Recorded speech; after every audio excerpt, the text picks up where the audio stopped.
نحمده ونصلي ونسلم على رسوله الكريم أما بعد فأعوذ بالله من الشيطان الرجيم بسم الله الرحمن الرحيم أحل لكم ليلة الصيام الرفث إلى نسائكم هن لباس لكم وأنتم لباس لهن علم الله أنكم كنتم تختانون أنفسكم فتاب عليكم وعفى عنكم فالآن باشروهن وابتغوا ما كتب الله لكم وكلوا واشربوا حتى يتبين لكم الخيط الأبيض من الخيط الأسود۔ محترم سامعین گرامی قدر، آج کی اس ویڈیو میں ہم یہ بات جاننے کی کوشش کریں گے کہ روزہ کا وقت کیا ہے، یعنی روزہ کس وقت سے شروع ہوتا ہے اور کب جا کر وہ ختم ہو جاتا ہے۔ یہ بڑا اہم مسئلہ ہے اور اس مسئلہ کے اندر عام لوگ اور ایک بہت بڑی غلطی کے اندر مبتلا ہیں۔ لوگ عام طور پر یہ سمجھتے ہیں کہ سحری کا جو ختم ہونے کا وقت ہے وہ فجر کی اذان ہے، کہ فجر کی اذان جب تک ہو نہیں جاتی، شروع نہیں ہو جاتی یا ختم نہیں ہو جاتی، اس وقت تک کھا پی سکتے ہیں۔ یہ ایک بہت بڑا مغالطہ ہے، بہت بڑی غلطی ہے۔ سمجھنے کی بات اس میں یہ ہے کہ شریعت نے ایک حد مقرر کی ہے کہ اس وقت تک ہم لوگ کھا پی سکتے ہیں، اور وہ حد یہ ہے حتی یتبین لکم الخیط الابیض من الخیط الاسود، یہاں تک کہ واضح ہو جائے سفید دھاگا کالے دھاگے سے۔ اب اس کا مطلب کیا ہے؟ جب یہ آیت مبارکہ نازل ہوئی تو ایک صحابی رسول صلی اللہ علیہ وسلم نے اپنے تکیہ کے نیچے ایک کالا دھاگا رکھ لیا اور ایک سفید دھاگا رکھا، اور جب صبح ہوئی تو وہ کالا دھاگا کالا ہی رہا اور سفید دھاگا سفید ہی رہا۔ تو جب دیکھا کہ وہ دونوں دھاگے جیسے ہی رکھے تھے ویسے ہی رہے، کالا سفید سے جدا نہیں ہوا اور سفید جو ہے وہ کالے سے جدا نہیں ہوا،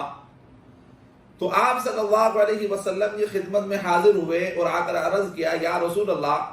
اللہ تبارک و تعالی نے قرآن پاک کے اندر ارشاد فرمایا حتی یتبین لکم الخیط الابیض من الخیط الاسود، کہ تمہارا روزے رکھنے کا وقت یہ ہے کہ جو سفید دھاگا کالا دھاگا ہے، حتی یتبین لکم الخیط الابیض من الخیط الاسود، کہ جو سفید دھاگا ہے وہ کالے دھاگے سے جدا ہو جائے۔ تو میں نے اپنے تکیے کے نیچے دونوں دھاگے رکھے لیکن دونوں میں سے کوئی بھی جدا نہیں ہوا۔ تو آپ صلی اللہ علیہ وسلم نے ارشاد فرمایا کہ اس کا یہ مطلب نہیں ہے کہ تم لوگ اپنے تکیوں کے نیچے دھاگے رکھو اور پھر دیکھو کہ دھاگا جدا ہوا یا نہیں ہوا، بلکہ اس کا مطلب یہ ہے کہ جب صبح کاذب ختم ہو جائے، صبح صادق طلوع ہو جائے، تو اس وقت تک تمہارے روزہ رکھنے کا، تمہارے سحری کھانے کا وقت ہے۔ جیسے ہی صبح صادق طلوع ہوگی تو سحری کا وقت ختم ہو جائے گا، یعنی حتی یتبین لکم الخیط الابیض من الخیط الاسود، جو رات ہے وہ کالی ہے اور جو دن ہوتا ہے وہ روشنی سے شروع ہوتا ہے۔ تو روشنی کی ابتدا جو ہوتی ہے وہ صبح صادق سے ہوتی ہے، جس کو یعنی ہم اس کو دن کی ابتدا کہیں، ہم اس کو صبح صادق کہیں،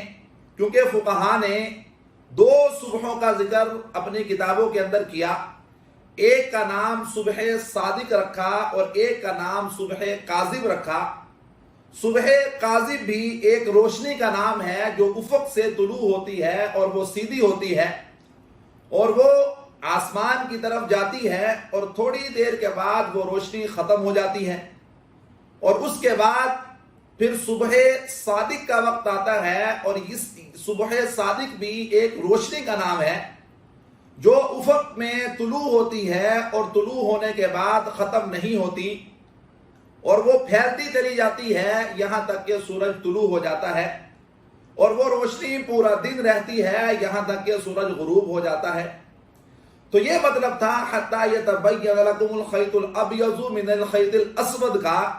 کہ جب رات ختم ہو جائے اور صبح شروع ہو جائے تو آپ کا روزہ، جب رات ختم ہوگی، رات کا آخری لمحہ جب ختم ہوگا تو سحری کا وقت بھی ختم ہو جائے گا، اور جب دن کا پہلا لمحہ شروع ہوگا تو آپ کے روزے کی ابتدا ہو جائے گی، آپ کا روزہ شروع ہو جائے گا۔ جبکہ بات یہ سمجھنے کی ہے کہ آذان کا جو وقت ہے وہ صبح صادق کے بعد ہے، یعنی جب صبح طلوع ہوگی، صبح کا پہلا لمحہ شروع ہوگا، اس کے کچھ منٹ کے بعد آذان کا وقت شروع ہوتا ہے، اور آذان کا جو وقت ہے وہ صبح کا وقت ہے، وہ رات کا وقت نہیں ہے، جبکہ جو روزہ کا وقت ہے وہ رات کے آخری لمحہ تک ہے۔ جب رات کا آخری لمحہ ختم ہوگا تو صبح کا پہلا لمحہ شروع ہوگا، تو جب صبح کا پہلا لمحہ شروع ہوگا تو آذان کا وقت شروع ہوگا، تو آذان گویا کہ صبح کے بعد ہوتی ہے، صبح شروع ہونے کے بعد ہوتی ہے، طلوع صادق کے بعد ہوتی ہے، جبکہ سحری کا وقت طلوع فجر سے پہلے کا ہے۔ تو جب طلوع فجر سے پہلے کا ہے تو اگر کوئی شخص یا کوئی عورت آذان تک اپنی سحری کو لمبا کرتی ہے تو اس کا روزہ ادا نہیں ہوگا، اس دن کا روزہ نہیں ہوگا، کیونکہ روزہ کا وقت جو تھا وہ صبح صادق سے پہلے تک کا تھا۔ اسی لیے تو ہم دعا کرتے ہیں وَبِصَوْمِ غَدٍ نَوَيْتُ مِنْ شَهْرِ رَمَضَان، کہ آنے والی جو صبح ہے اس کے اندر ہم روزہ کی نیت کرتے ہیں۔ تو معلوم ہوا کہ روزہ سحری کا جو اختتام ہے وہ رات کے آخری لمحہ تک ہے، اور وہ صبح کاذب کے اختتام تک وہ ختم ہو جاتا ہے، اس کے بعد صبح صادق طلوع ہوتی ہے، اور اس وقت سے جو آپ کا روزہ ہے اس کی ابتدا شروع ہو جاتی ہے۔ اب عام دنوں کے اندر، رمضان المبارک کے اندر تو ہم دیکھتے ہیں کہ ہمارے پاس کیلنڈر موجود ہیں، ہم اس سے وقت دیکھ لیتے ہیں، مختلف کمپنیاں اپنے کیلنڈر چھپواتی ہیں رمضان المبارک کے حوالہ سے۔ تو عام دنوں کے اندر کیا کیا جائے؟ تو عام دنوں کے اندر مثال کے طور پر جو عورتیں ہیں ان کے روزے، ان کو رخصت ہوتی ہے ایام حیض کے اندر یا ایام نفاس کے اندر کہ وہ ان دنوں کے اندر روزے نہ رکھیں، بعد کے اندر ان کی قضا کریں۔ تو بعد میں جب قضا کریں گی